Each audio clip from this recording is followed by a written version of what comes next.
நம்ம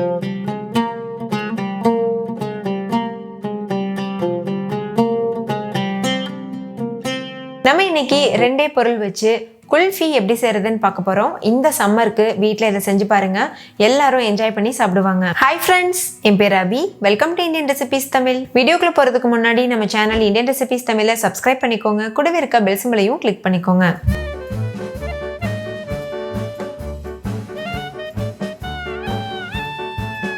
ஃபஸ்ட் இந்த ரெசிபி பண்ணுறதுக்கு ஒரு அடிகனமான அகலமான பாத்திரம் எடுத்துக்கோங்க. அதில் 2 லிட்டர் அளவுக்கு பால் சேர்த்துக்கோங்க.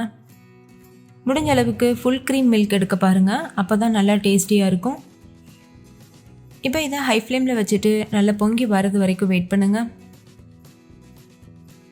பால் நல்லா பொங்கி வந்ததுக்கப்புறமா ஸ்டவ்வை மீடியம் ஃப்ளேமில் வச்சுட்டு கலந்து விட்டுட்டே இருக்கணும், அப்போ தான் அடிப்பிடிக்காமல் இருக்கும். இப்போ பால் நல்லா பொங்கி வரதுக்கு ஸ்டார்ட் ஆயிடுச்சு.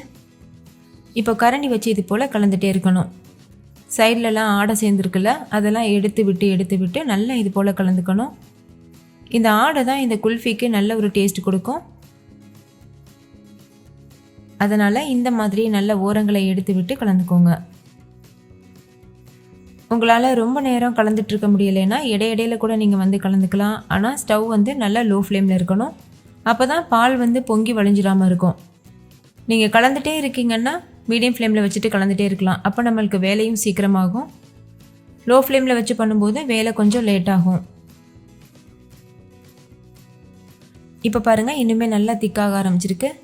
நம்ம சேர்த்துருக்க 2 லிட்டர் பால் 3/4 லிட்டர் பால் அளவுக்கு வத்துறது வரைக்கும் நம்ம இதே மெத்தடில் கிண்டிகிட்டே இருக்கணும். பாருங்கள் எந்த அளவுக்கு ஆடை சேர்ந்துருக்கு. ஆடைகளை எடுத்து விட்டு கலக்கும்போது நடுவில் நிறைய ஆடை தெரியும். ஆடைகள் வேஸ்ட் பண்ணிடாமல் கலந்துகிட்டே இருங்க. நம்ம ஒழுங்காக ஆடைகளை மிக்ஸ் பண்ணாமல் விட்டுட்டோம்னா அது ஓரத்தில் போய் ஒட்டிடும், அதுக்கப்புறமா எடுக்கிறதுக்கு வராது. அப்போ நம்ம பால் இவ்வளோ சேர்த்துமே வேஸ்ட் ஆயிரும். அதனால் இந்த ஆடைகளை ஓரத்துலேருந்து எடுத்து விடுற வேலையில் நம்ம ரொம்ப கவனமாக இருக்கணும். இப்போ பால் கொதிச்சிட்ருக்க சமயத்தில் இன்னொரு பக்கம் ஒரு சின்ன பவுல் எடுத்துக்கோங்க.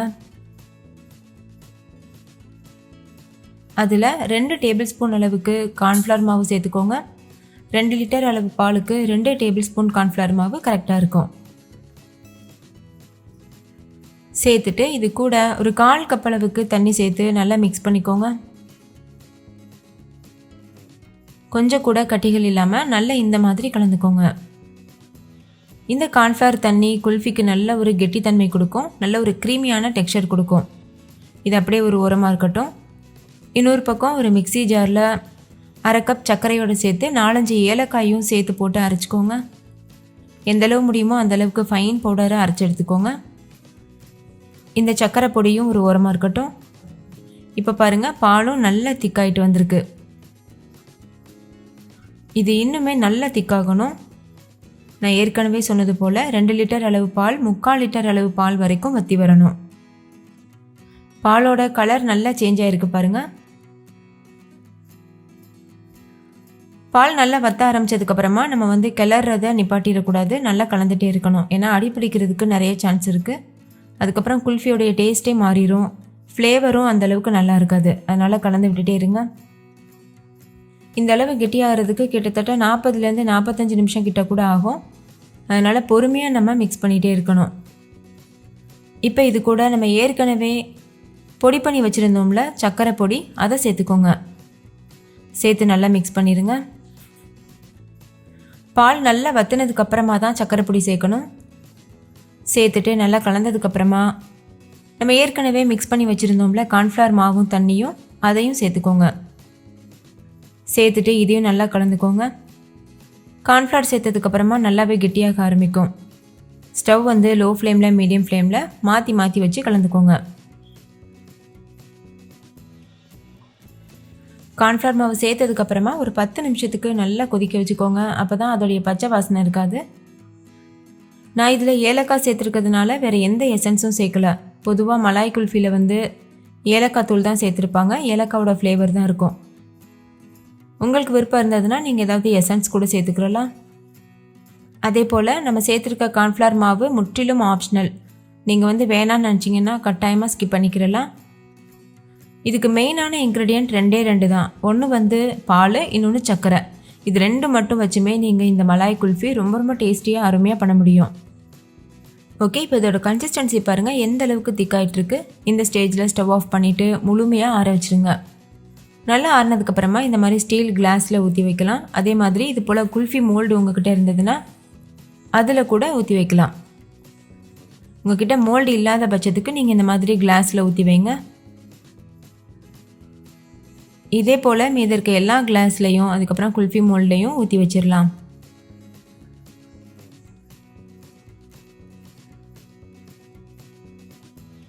இப்போ இதை இது போல் ஒரு சின்ன ஃபாயில் வச்சு கவர் பண்ணிக்கோங்க.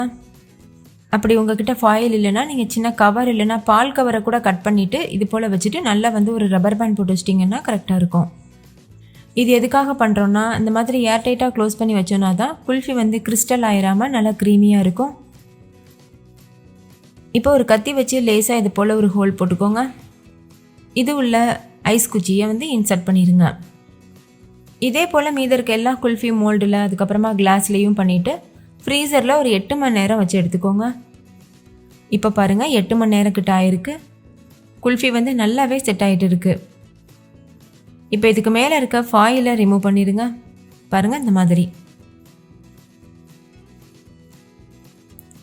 எடுத்துட்டு ஒரு தண்ணியில் இந்த மாதிரி டிப் பண்ணிக்கோங்க. இது எதுக்காக பண்ணுறோன்னா ஈஸியாக வெளியில் எடுக்கிறதுக்காக தான். இந்த மாதிரி பண்ணும்போது நீங்கள் அந்த ஸ்டிக்கை பிடிச்சி லேசாக ட்விஸ்ட் பண்ணி வெளியில் இழுத்தீங்கன்னா ரொம்ப ஈஸியாக வெளியில் வந்துடும். இதே மாதிரி தான் அந்த டம்ளர் இருக்கும். பாருங்கள் எவ்வளோ சுலபமாக வெளியில் வந்துருச்சு. ஸோ இந்த சம்மருக்கு பாலும் சர்க்கரையும் வச்சு கண்டிப்பாக நீங்களும் இந்த மலாய் குல்ஃபி செஞ்சு என்ஜாய் பண்ணுங்கள். வீட்டில் இருக்க எல்லோரும் என்ஜாய் பண்ணி கேட்டு வாங்கி சாப்பிடுவாங்க. நீங்கள் வீட்டில் தான் பண்ணீங்கன்னு நம்ப கூட மாட்டாங்க. அவ்வளோ பெர்ஃபெக்டாக கடையிலேருந்து வாங்கிட்டு வந்தது போல் இருக்கும். ஸோ கண்டிப்பாக மிஸ் பண்ணிடாமல் செஞ்சு கொடுங்க. இந்த சம்மரை என்ஜாய் பண்ணுங்கள். குட்டீஸ்லேருந்து பெரியவங்க வரைக்கும் கேட்டு வாங்கி சாப்பிடுவாங்க. இதே குல்ஃபியை நீங்கள் ஃப்ளேவர்ஸ் மாற்றி மாற்றி கூட பண்ணலாம். அதுக்கு என்ன பண்ணணுன்னா உங்களுக்கு விருப்பமான நட்ஸை நம்ம சர்க்கரையும் ஏலக்காவும் அரைச்சோம்ல அது கூட சேர்த்து கொஞ்சம் பாதாம் முந்திரி அதுக்கப்புறம் பிஸ்தா பருப்புலாம் சேர்த்து அரைச்சி போட்டிங்கன்னா இன்னுமே ரொம்ப டேஸ்டியாகவும் க்ரீமியாகவும் இருக்கும். அதே போல் நீங்கள் இதை 2 லிட்டர் பால் வச்சு தான் பண்ணணும்னு கூட அவசியம் கிடையாது. 1 லிட்டர் பால் இல்லைன்னா அரை லிட்டர் பாலில் கூட செய்யலாம். நான் செஞ்ச 2 லிட்டர் அளவு பாலுக்கு 7-8 குல்ஃபி கிட்ட வந்துச்சு. நீங்கள் இதுவே குல்ஃபி மோல்ட்லேயே பண்ணிங்கன்னா அதிகமாகவே வரும். நம்ம டம்ளரில் ஊற்றுனதுனால கம்மியாக வந்திருக்கு. ஏன்னா டம்ளரில் அதிகமான பால் பிடிக்கும். ஓகே ஃப்ரெண்ட்ஸ், இந்த குல்ஃபி ரெசிபி உங்கள் எல்லாருக்கும் ரொம்ப பிடிச்சிருக்குன்னு நம்புகிறேன். பிடிச்சிருந்தா லைக் பண்ணுங்கள், உங்கள் ஃப்ரெண்ட்ஸ் கூடயும் ஷேர் பண்ணுங்கள். வீட்டில் நீங்களும் செஞ்சு பார்த்துட்டு கமெண்ட் பண்ணுங்கள். தேங்க்யூ, பாய்.